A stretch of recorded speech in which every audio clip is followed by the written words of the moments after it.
आशिक उ पुराना आने खाली तोहरे बारे में सोचेले। अरे आशिक उ पुराना आने खाली तोहरे बारे में सोचेले। आ लौ कुछ के कबो भूलो यह जाने करे जा। लौ कुछ के कबो भूलो यह जाने करे जा।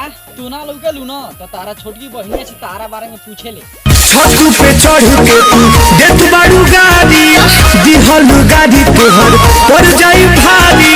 हां देख ले ई उल्टावा गांव के लइका हुओ सो केहू से ना डरालो सो कि ई उल्टावा गांव के लइका हुओ सो केहू से ना डरालो सो। आ जोन उखाड़े के बाद उखाड़ लिए बेटा तरी गंगा बराबर घूमे जालो सो।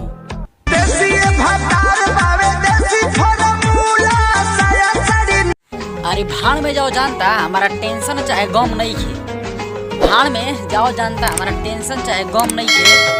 हम कहता कि क्यों ना दूसरा पर हम कहता कि क्यों दूसरा पर हमारा वाल भी केहू से कम नहीं खे।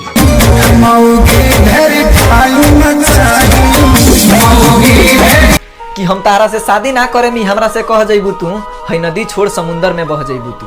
कि हम तारा से शादी ना करे मी हमसे कह जइबू तू है नदी छोड़ समुंदर में बह जइबू तू। अभी नया नया प्यार मिलता तोहके तो बड़ी खुश बाड़ू।